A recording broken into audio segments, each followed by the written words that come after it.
Bonjour chers amis et bon week-end. Nous revenons à l'ouvrage le livre de la sortie au jour, appelé improprement le livre des morts des anciens Égyptiens. Nous sommes en train de voir certains mots à expliquer dans les annexes. Alors nous avons expliqué Amon, je veux dire l'invisible, c'est un attribut de Michael, le Dieu unique. Il y a aussi anciens. Les anciens, ce sont les notables en fait. Dans chaque nome, c'est-à-dire dans chaque région, il y avait les anciens. Maintenant, ceux qui étaient autour même du Nessout, c'est-à-dire du pharaon, le Nessout, ça veut dire celui qui vient du sud en fait, c'est ça le vrai nom de pharaon. On aura alors su que c'est un négroïde. Il y a ce qu'on appelle les grands. Les grands. C'est-à-dire les anciens et les grands notables, les grands du royaume, les grands qui sont autour de lui. Vous avez Inepu ou Anubis, que j'ai expliqué. C'est en fait, il est représenté comme un homme avec une tête de canidé, que les Européens ont appelé Dieu chien, mais non, ça renvoie simplement à la fidélité. Et c'est dans la fidélité que, par cet esprit de fidélité-là, les défunts sont embaumés, etc. Et qui est l'un des serviteurs, je peux dire l'esprit serviteur de tous les attributs divins. Il y a Apophis que nous avons expliqué, qui est le grand serpent, qui est dans la coalition des sept, c'est-à-dire de tout ce qui est mauvais. Et c'est lui qui cherche à vraiment s'emparer des âmes des défunts. Apophis, ça renvoie à ce qu'on trouve dans le livre de l'Apocalypse, c'est-à-dire le dragon, le serpent géant, qui veut nuire aux humains. Alors on a mis ici encore aquatique le grand, désignation du crocodile Sébec. Non, l'aquatique c'est le Nil. L'aquatique ici c'est le Nil. Voilà. Voilà. C'est le Nil et tout son système aquatique, c'est le Nil. Ce n'est pas le crocodile Sébec, non, c'est pas ça. Il y a aussi ce qu'on a mis ici, Aseb Per M Kiket. Un des 7 esprits de la suite d'Anubis. Donc en fait, ça a encore un sous-attribut, n'est-ce pas, de l'esprit de fidélité. Assemblée, ils ont mis assemblée divine des noms. En fait, les noms, ce sont les régions. Et ce sont les esprits tutélaires de ces régions-là. Voilà. Il y a aussi l'assemblée divine des portes, c'est-à-dire les esprits tutélaires des portes qui accèdent au monde spirituel. Atum, ils ont mis Demi-Urge, chef de l'énéade héliopolitaine. Demi-Urge, ça veut dire quoi? Demi-dieu. Non, c'est un attribut divin simplement qui renvoie à la puissance. Et il y a beaucoup de qualificatifs qui sont donnés à Atum, n'est-ce pas? Atum, créateur du ciel, façonneur de ce qui existe, c'est-à-dire la puissance créatrice en fait. Atum, Orakti, Atum, Kefri, Atum, maître de Léopolis, Atum, taureau de la grande énéade. Non, taureau ici, ça renvoie à la puissance d'Atum simplement. Voilà, c'est tout. C'est pour ça que vous verrez que les premières lettres là sont à la forme la forme du taureau. La lettre A. La lettre A, c'est comme la tête du taureau inversée. C'est tout. C'est tout. Voilà, ça, ce sont les différents attributs de Atum. Voilà, on dit Atum le tout-puissant. Voilà, c'est ça. À valeur d'entrailles. Ils ont mis un des 42 juges du tribunal d'Osiris. Bon, en fait, vous savez que les entrailles, ça renvoie en fait à ce qui est très intérieur à nous. Pourquoi est-ce que l'entraille alors peut être avalée? C'est quand vraiment on souffre, on a mal. On a mal, c'est ça. Et quand la vérité sur ce qu'on a fait de mal est révélée ici par les juges, alors on a comme une douleur dans les entrailles, comme quelque chose avale nos entrailles. C'est tout, c'est la douleur des entrailles simplement. Ils ont mis ici à valeur de millions. Mauvais génie sinocéphale, non. C'est une représentation simplement de la mort. C'est une représentation ici à valeur de millions, ça fait référence à la mort. Voilà, à la mort. Et s'ils l'ont représenté par le sinocéphale, parce que c'est un animal. Quand tu meurs, hein, c'est comme si tu n'es plus dans le monde des vivants, dans le monde des êtres humains. Hein. Donc la valeur des millions, c'est simplement la mort. C'est simplement la mort. Hein? Voilà. À valeur d'ombre. Encore là, on parle encore des juges, etc. Hein, du tribunal d'Osiris. Quand ils avalent les ombres, qu'est-ce qu'ils font? Ils mettent à nu ce que les hommes veulent dissimuler. Quand ils avalent les ombres, ils mettent à nu ce que l'homme veut dissimuler. Ce qu'on veut dissimuler dans son corps, dans son esprit, ben, ces attributs divins-là, mettent ça à nu. Voilà, donc vous ne pouvez pas mentir. C'est l'incapacité de pouvoir mentir devant le tribunal. Quand celui qui est accusé est devant le tribunal, à valeur d'os, à valeur de péché, à valeur de sang, c'est ça. C'est-à-dire que tout ce que vous avez fait du mal, comme mal, en fait, vous ne pouvez pas dissimuler ça. Voilà. Vous ne pouvez pas dissimuler vos péchés, vous ne pouvez pas dissimuler votre sang, vous ne pouvez pas dissimuler vos os. C'est-à-dire que c'est comme si, c'est comme un scanner qui vous met à nu. Voilà. C'est vous met à nu devant le tribunal.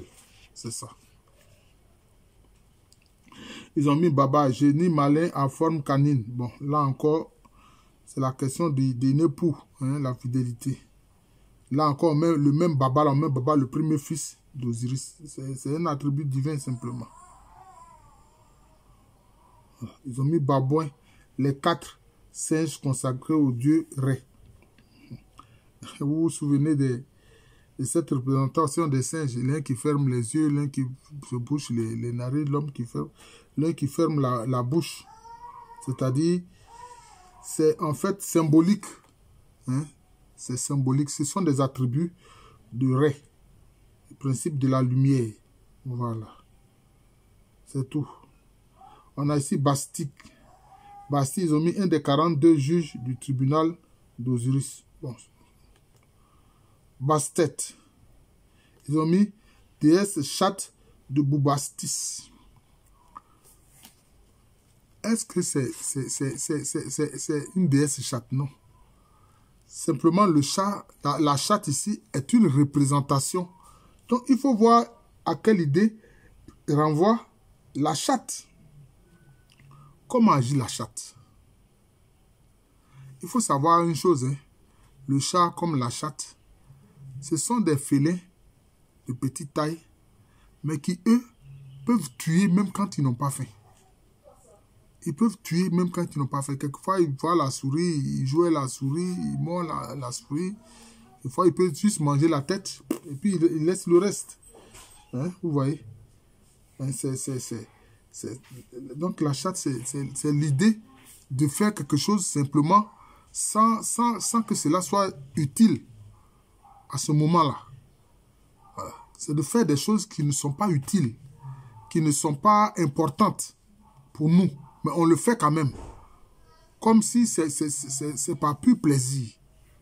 C'est pas plus plaisir. Voilà, c'est ça.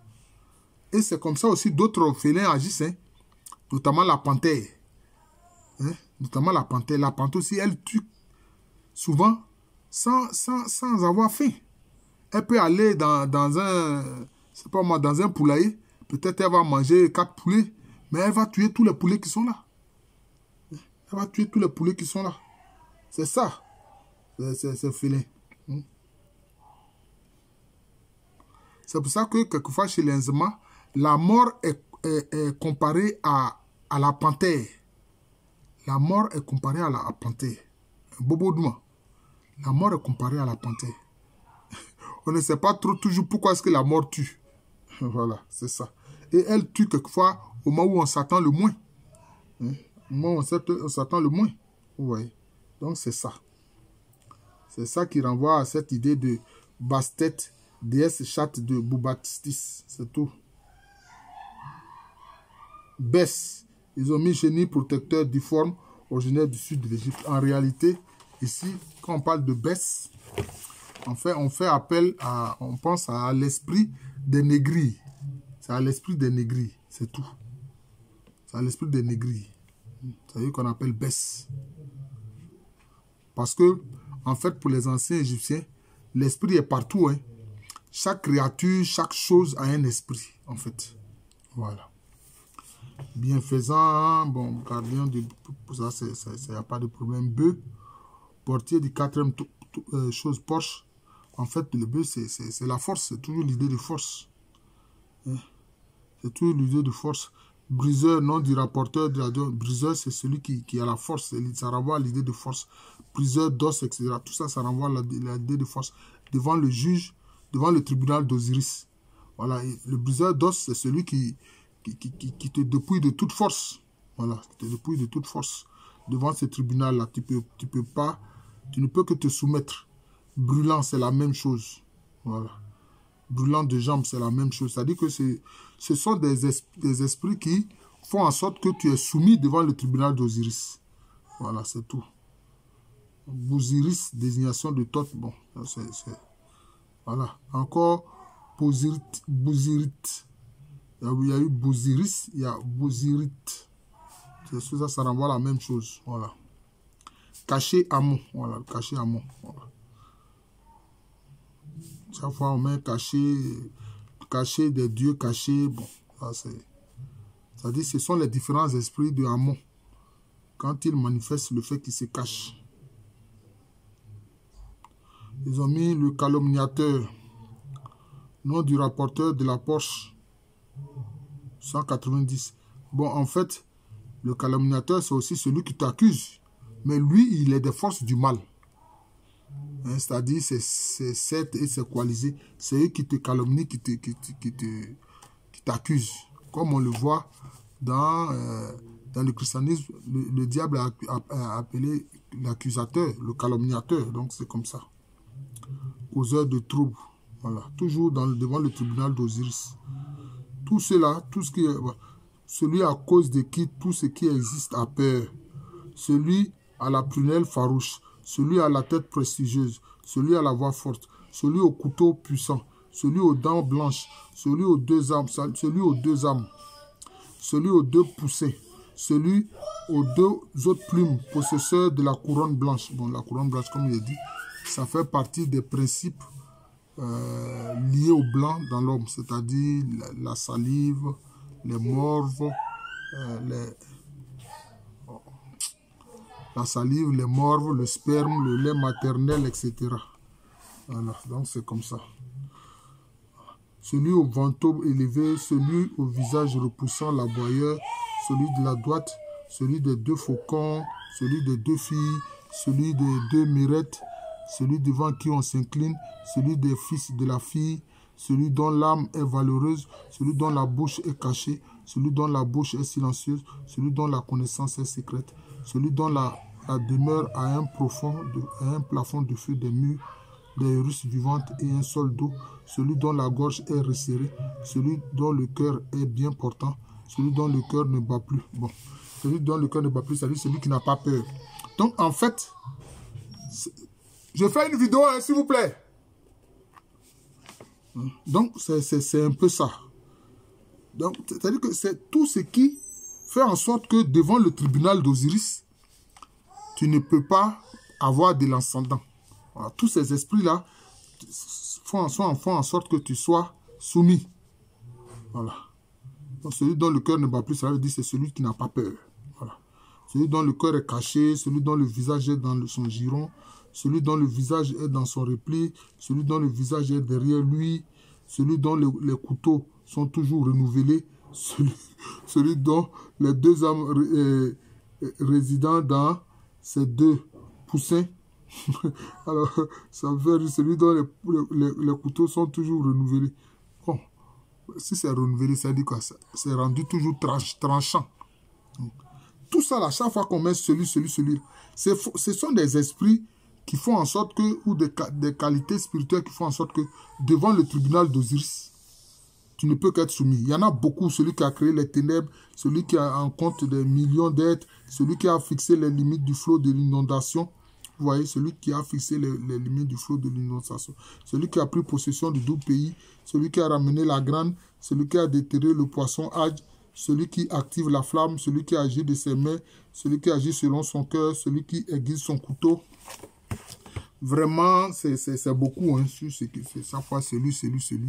C'est beaucoup. C'est vraiment beaucoup. Voilà. C'est vraiment ça. C'est vraiment beaucoup.